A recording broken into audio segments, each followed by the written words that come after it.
नमस्कार दोस्तों, एक बार फिर से स्वागत है आप सभी का अतुल्य आरएस के इस डिजिटल प्लेटफॉर्म पर। तो दोस्तों, हमने राष्ट्रपति का टॉपिक पूरा कर लिया है। आज इस वीडियो में हम उपराष्ट्रपति के विषय में बात करने वाले हैं। हालांकि यहाँ पर देखिएगा राष्ट्रपति एक ही दे रखा है, लेकिन हमें ये पता है कि राष्ट्रपति अगर पद पे नहीं है तो कार्यभार उपराष्ट्रपति ही संभालता है, तो इसलिए हमें उसको भी पढ़ना उतना ही जरूरी होता है। तो दोस्तों, जो लोग तैयारी कर रहे हैं, मैं उनको बता दूं कि ये सारे टॉपिक हमने पूरे अच्छे से कर लिए हैं। राष्ट्रपति भी कर लिया है।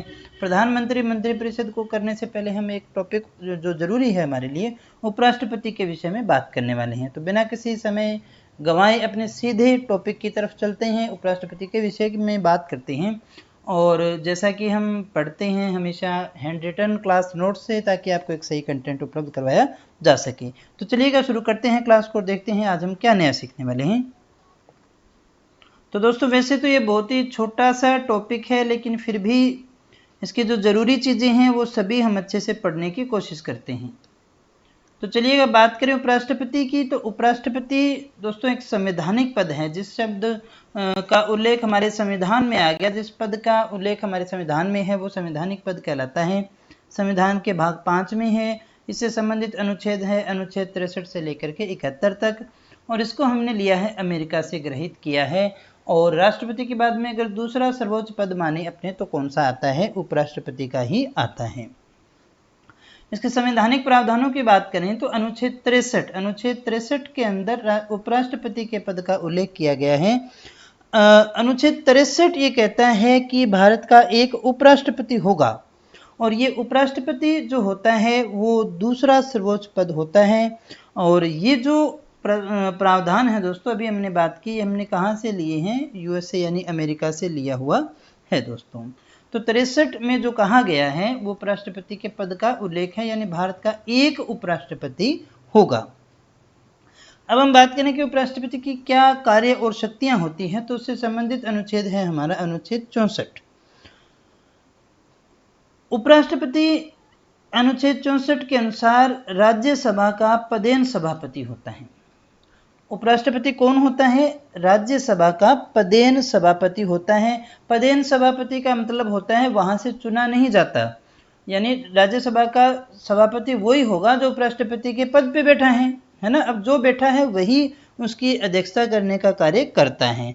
तो अनुच्छेद 64 ये कहता है कि उपराष्ट्रपति जो है राज्यसभा में पदेन सभापति होगा। और उपराष्ट्रपति हम देखिए राज्यसभा का सदस्य तो नहीं होता है, लेकिन फिर भी वो राज्यसभा की अध्यक्षता करता है। ये बात हमें याद रखना, कई बार क्वेश्चन को इसमें कई बार घुमा फिरा के पूछा हुआ है। यहाँ देखिएगा एक और चीज अपने इसमें ऐड कर सकते हैं कि उपराष्ट्रपति राज्यसभा का पदेन सभापति होता है, और ये कोई लाभ का पद ग्रहण नहीं करता है। कोई लाभ का पद ग्रहण नहीं करता। तो यहाँ ध्यान दीजिएगा, अनुच्छेद 63 तो ये कह रहा है भारत का एक उपराष्ट्रपति होगा। 64 ये कह रहा है उपराष्ट्रपति, जैसे लोकसभा का अध्यक्ष तो उसमें से चुना जाता है ना, सभापति उसमें से चुना जाते हैं, लेकिन राज्यसभा में से चुना नहीं जाता है सभापति। सभापति जो उपराष्ट्रपति होगा वही यहाँ की अध्यक्षता करता है। और इसमें हम सामान्य तौर से कह सकते हैं कि उपराष्ट्रपति राज्यसभा का अध्यक्ष होता है, लेकिन वो उसका सदस्य नहीं होता है। कई बार उसने पूछा हुआ है कि वो कौन सी सभा है या कौन सा सदन है जिसकी अध्यक्षता वह व्यक्ति करता है जो उसका सदस्य नहीं होता है दोस्तों। अब देखें इसका काम क्या है। तो इसका काम आएगा हमारे पास में कार्यवाहक राष्ट्रपति का। अनुच्छेद 65 किसके विषय में बात करता है? अनुच्छेद 65 बात करता है कार्यवाहक राष्ट्रपति के रूप में। जब ये देखिएगा, यहाँ थोड़ा ध्यान से इस चीज को अपने समझने की कोशिश करते हैं, यानी किसी अवधि, कोई समय है, हमेशा नहीं होगा, कोई ऐसा समय है जब राष्ट्रपति के स्थान पर काम कर रहा है उपराष्ट्रपति। ध्यान दीजिएगा, किसी कारण से राष्ट्रपति की सीट खाली है, वो नहीं है, बीमार है, डेथ हो गई, किसी भी कारण से राष्ट्रपति की सीट खाली है और उस स्थान पे जो कार्य कर रहा है उपराष्ट्रपति कार्य कर रहा है, अनुच्छेद 65 के अधीन राष्ट्रपति के कार्यों को ही करेगा। तो उस समय वो देखिएगा फिर राज्यसभा का क्या होगा। जब हमने कहा राज्यसभा का सभापति कौन होता है? उपराष्ट्रपति होता है। लेकिन जब वो कार्यवाहक राष्ट्रपति का काम कर रहा है तो वो राज्यसभा का सभापतित्व नहीं करेगा, वो बिल्कुल भी वैसा कार्य नहीं करेगा। यानी जब वो राष्ट्रपति के पद पे है तो वो केवल और केवल राष्ट्रपति का ही कार्य करता है दोस्तों। और जब कार्य करेगा तो अनुच्छेद 97 के अनुसार जो वेतन भत्ते हैं ना, वो भी उसको राज्यसभा के सभापति के नहीं मिलेंगे। ध्यान दीजिएगा, एक बार फिर से मैं इस बात को समझा दूं। अनुच्छेद 65 कार्यवाहक राष्ट्रपति के रूप में बात करता है, यानी राष्ट्रपति जब नहीं है तो उपराष्ट्रपति उस कार्यभार को संभालेगा। तो फिर वो पहले जो पद संभाल रहा था उसका क्या होगा? पहले कौन सा पद संभाल रहा था? राज्यसभा का सभापति था। तो दो पद तो एक साथ में होने वाले हैं नहीं, तो इसलिए राज्यसभा का सभापतित्व वो नहीं करेगा, वो उन्हीं में से उपसभापति जो होता है वो कर लेगा। और उस समय जो वेतन भत्ते हैं उसको राज्यसभा के सभापति वाले भी नहीं मिलेंगे, उसको राष्ट्रपति वाले वेतन भत्ते मिलते हैं। और इस आधार पर हम देखें तो जो हमारा उपराष्ट्रपति है उसके दो कार्य होते हैं। ध्यान दीजिएगा, उपराष्ट्रपति के दो कार्य हैं। एक कार्य तो है उसका राज्य सभा के सभापति के रूप में, एक तो पहला कार्य उसका हो गया राज्यसभा के सभापति के रूप में, और दूसरा हो गया कार्यवाहक राष्ट्रपति के रूप में। तो यहां ध्यान दीजिएगा, राष्ट्रपति का राष्ट्रपति के रूप में कोई कार्य नहीं होता। राष्ट्रपति या तो वो राज्यसभा का सभापतित्व कर रहा है तो सभापति का वेतन मिल जाएगा। अब न तो उसका कोई फिक्स वेतन होता है, जहां देखिएगा जहां जा रहा है वहां का वेतन उठा रहा है, तो न तो उसका फिक्स वेतन होता है, बल्कि वो क्या करेगा, जहां उसकी आवश्यकता है वहां चला जाता है। तो दो कार्य वो करता है, या तो राज्यसभा का सभापतित्व कर रहा होगा या कार्यवाहक राष्ट्रपति का कार्य कर रहा होगा, दोनों में से एक कार्य वो करता है दोस्तों। जब वो राज्यसभा का सभापतित्व कर रहा है तो जैसे लोकसभा की अध्यक्षता करता है ना लोकसभा अध्यक्ष, वैसे ही ये राज्यसभा की अध्यक्षता करता है।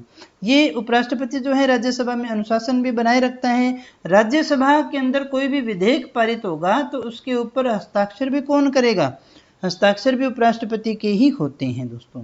अब हम यहाँ एक चीज और याद रख सकते हैं, निर्णायक मत की। अब चूंकि अगर मतदान होगा तो उपराष्ट्रपति को सामान्यतः मतदान करने का अधिकार नहीं होता। वापस सुनिएगा, उपराष्ट्रपति को मतदान करने का अधिकार नहीं है। क्यों नहीं है? क्योंकि उसका सदस्य नहीं है। लेकिन जब बात बराबर की हो जाए तो निर्णायक मत के रूप में वो कार्य कर सकता है दोस्तों। तो 65 ये कहता है कि किसी कारण से राष्ट्रपति की मृत्यु हो गई, पद त्याग कर दिया, पद से हटा दिया गया है, तो उस खाली स्थिति में, रिक्त पद की स्थिति में उपराष्ट्रपति राष्ट्रपति के रूप में कार्य ग्रहण करना शुरू कर देगा और उसको वही वेतन भत्ते सब कुछ मिलेंगे जो उसको पहले से मिलते जा रहे हैं। यानी जो राष्ट्रपति को वेतन भत्ते मिलने थे वही उसको मिलते हैं दोस्तों। तो मुझे लगता नहीं कि इसमें आपको कोई दिक्कत होगी, बहुत ही साधारण सा टॉपिक है, आसानी से हम उसको कर सकते हैं। लेकिन जब उपराष्ट्रपति राष्ट्रपति के रूप में कार्य कर रहा है तो सभापति का कार्य नहीं करेगा ना, तो फिर क्या करेगा? तो वो केवल और केवल राष्ट्रपति, कार्यवाहक राष्ट्रपति का ही कार्य करेगा। और कार्यवाहक राष्ट्रपति मैक्सिमम कितने समय तक रह सकता है? 6 माह तक कार्यभार संभाल सकता है दोस्तों। ये थोड़ी चीजें थी, हमें इसको समझना था। अब बात करें उपराष्ट्रपति का चुनाव योग्यता का उल्लेख। सबसे पहली बात कि चुनाव करवाएगा कौन? भारतीय निर्वाचन आयोग के द्वारा इसका चुनाव करवाया जाता है। थोड़ा साफ कम दिखाई दे रहे हैं लेकिन आराम से समझ पाएंगे। मैं जो बोल रहा हूं आप थोड़ा उस पर ध्यान दीजिएगा। सबसे पहली बात कि चुनाव कौन करवाता है? चुनाव भारतीय निर्वाचन आयोग करवाता है। किस विधि पर? जो राष्ट्रपति वाली है, आनुपातिक प्रतिनिधित्व की एकल संक्रमणीय मत प्रणाली से। कौन सी? गुप्त मतदान प्रणाली से, अप्रत्यक्ष रूप से होता है। और इसके लिए दोस्तों 20 तो प्रस्तावक चाहिए और 20 ही अनुमोदक की आवश्यकता होती है। यानी 20 तो प्रस्तावक लेकर के आएंगे और 20 उसका अनुमोदन करने वाले होंगे, और दोनों एक नहीं होने चाहिए, अलग अलग व्यक्ति होंगे। चुनाव के लिए जमानत राशि है 15,000, आरबीआई के पास जमा की जाती है। जमानत जब्त हो जाएगी यदि उसको कुल वैध मतों का 1/6 भाग नहीं मिले तो जमानत राशि जब्त हो जाती है। अब हम कहें इसका चुनाव करेगा कौन? निर्वाचक मंडल में कौन होंगे? तो संसद के सारे सदस्य हो जाएंगे। ध्यान दीजिएगा, यानी लोकसभा और राज्यसभा के सारे सदस्य इसमें आ जाएंगे। लोकसभा के मनोनीत भी और चयनित भी दोस्तों, है ना। राज्यसभा के भी इसी प्रकार से मनोनीत कोई भी हो। जब हमने यहाँ सभी सदस्य लिख दिए ना, तो लोकसभा राज्यसभा के सारे सदस्य जो हैं वो इसके चुनाव में भाग लेते हैं।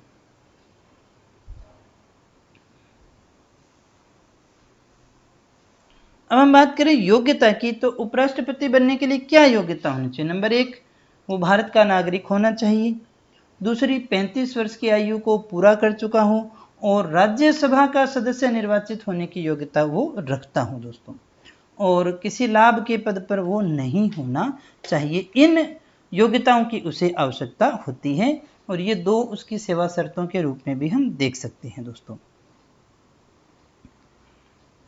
है ना। इसके अलावा हम कहें और कौन सी योग्यता हो सकती है, तो वही 20 प्रस्तावक और 20 अनुमोदक, ये भी तो जरूरी होते हैं ना। इसके लिए तो दोनों ही बातें हमारे लिए जरूरी रह जाती हैं।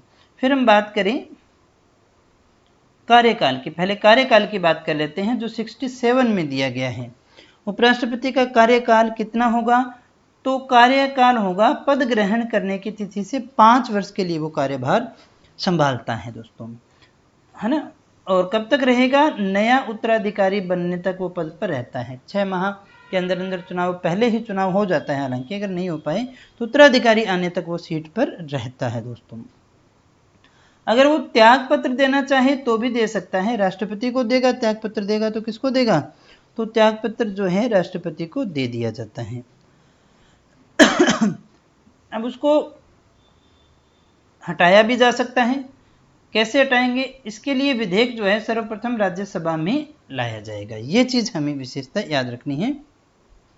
पद अवधि समाप्त होने से पहले भी उसे संसद के द्वारा हटाया जा सकता है, लेकिन जब हम राष्ट्रपति की बात करते हैं तो उसे हटाने का प्रावधान तो प्रस्ताव किसी भी सदन में लाया जा सकता है, लेकिन उपराष्ट्रपति को हटाने का प्रस्ताव केवल और केवल राज्यसभा में लाया जाता है। राज्यसभा में उसे विशेष बहुमत से 2/3 बहुमत से पारित करके लोकसभा में भेजते हैं।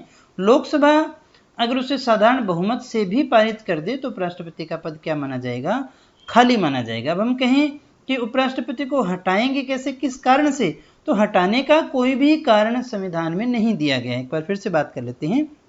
कार्यकाल कितना होगा, या तो वो त्यागपत्र दे सकता है, उसको हटाया जा सकता है, अन्यथा उसका कार्यकाल सामान्यतः 5 वर्ष का होता है पद ग्रहण करने की तिथि से। हालांकि नया उत्तराधिकारी आने तक वो सीट पर बना रहता है। त्यागपत्र किसको देगा, राष्ट्रपति को।